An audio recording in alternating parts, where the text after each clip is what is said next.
Overwatch League Season 5 is finally in the books, and 2022 has produced one of the greatest OWL playoffs to date, culminating in the best grand final we've ever seen. Today I wanted to revisit this amazing series, giving my thoughts on the key moments as the first champions of Overwatch 2 were finally crowned. Our grand final for this year pitted the Dallas Fuel against the San Francisco Shock, which on paper looked like the most competitive matchup we could have asked for.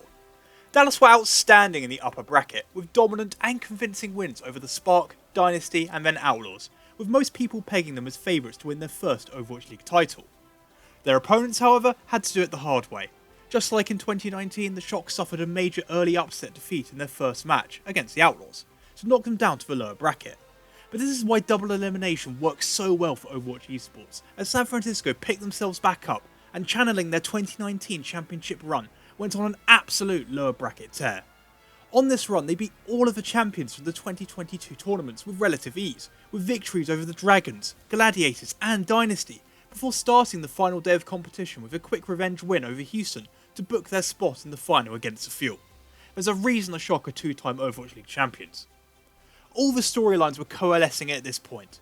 On paper, Dallas looked the stronger overall team, but San Francisco had all the momentum riding with them, as well as Proper, a man whose incredible debut season saw him crowned both the Rookie of the Year as well as the overall MVP, an individual achievement that no player, perhaps with the exception of Jonak, anyone has ever accomplished.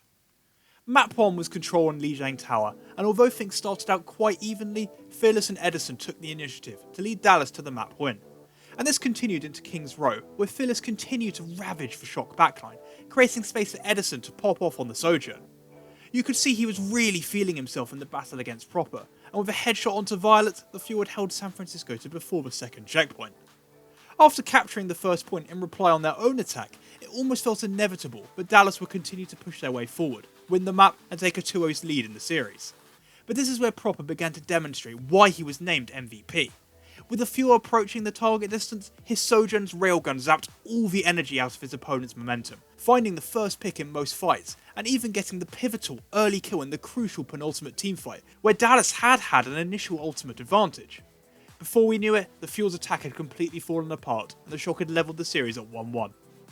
Dorado was our first escort map of the match, and this is where the Reaper players, Sparkle and Striker, really got more of a spotlight shone onto them.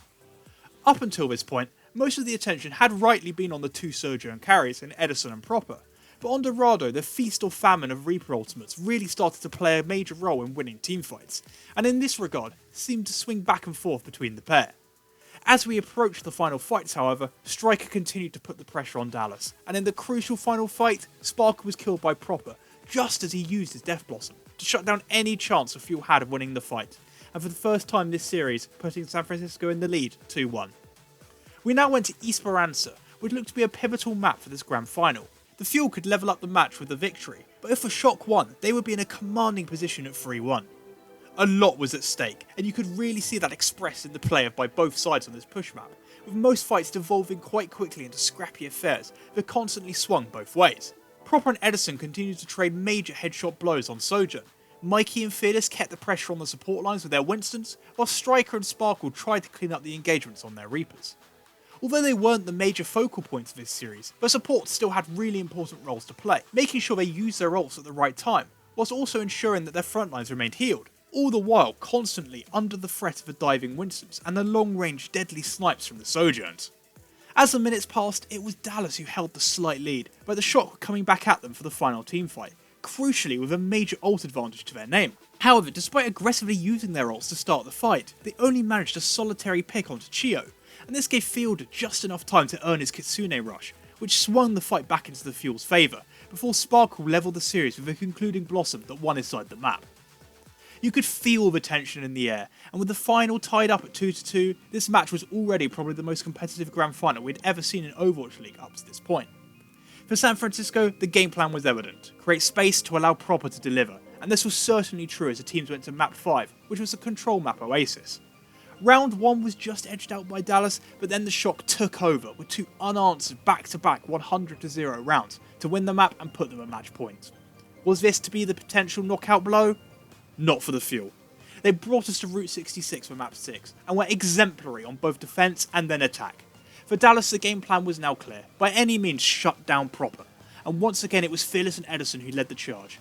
Approaching the required distance with still over 3.5 minutes in their time bank, Edison picked up 2 headshot kills onto first Proper and then Striker, with both of them having their ults ready at the time, to stifle any attempted defence from the shot and bring us to a map 7, the first time this has ever happened in an Overwatch League Grand Final.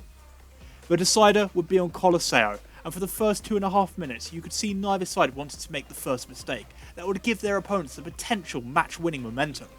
Eventually though, it was Sparkle on Reaper who found the opening with a massive Blossom after Fielder had shut down Proper with his Kiriko. The crucial moment, however, was the next team fight, where it was Fielder again who proved to be the difference maker. Dallas brilliantly kited out the soundbeat engage from San Francisco before counterattacking with a Kitsune Rush to wipe their opposition off the map and gave them the all-important first checkpoint on push.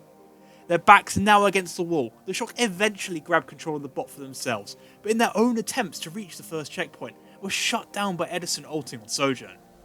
With now only a minute left on the clock, the Fuel had passed the 100 meter mark, over double what San Francisco had achieved, and just for a moment, it looked like they'd win the series right there and then. But Striker gave the Shock one last chance with an amazing Blossom play to pick up 4 kills and send us to an overtime push. San Francisco still needing a miracle. Proper managed to kill Fielder at the start of the next fight, but soon everything descended into chaos, with Edison jumping into the Shock backline to take Proper out for himself. On paper though, it did appear that San Francisco had won the team fight, but they only had 3 people left on the robot, and with a massive spawn advantage to their names, this gave Dallas a 4 vs 3 in the final fight. A fight that they would convincingly wrap up to win the map, the series 4-3, and thus crowning themselves our Overwatch League Season 5 champions for 2022.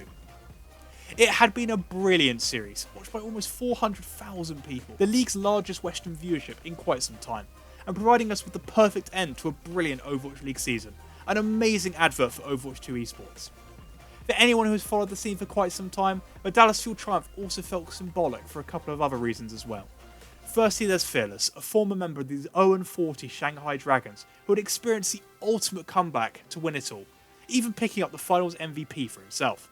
And then there's the fact that the Dallas Fuel's parent org, Envy, are now the first winners of both a major Overwatch and Overwatch 2 tournament, with their win here echoing Envious' triumph at Overwatch Apex Season 1. And who can say that the Dallas Fuel didn't deserve this victory, after being excellent all year round, with every player playing a key role in their team's success. But let's also not ignore the magnificent effort shown from the San Francisco Shock either, a team almost entirely made up of rookies who had outperformed even the most optimistic expectations. Yes, they may have come up just short many times, but when you think about where they can go from here, it's a scary thought, especially with Proper at the helm, who has just had one of the most dominant individual seasons ever. They have an incredibly exciting future ahead of them, I'm sure of it. I don't know about other people, but watching this year's Overwatch League playoffs and the Grand Finals has made me more optimistic than ever about the future of the league and Overwatch 2 esports moving forward. The Grand Finals was the perfect display of the highest level of Overwatch 2 pro play, and hopefully both the league and Overwatch 2 itself can carry forward this momentum into 2023 to make next year the best year of Overwatch and Overwatch League to date.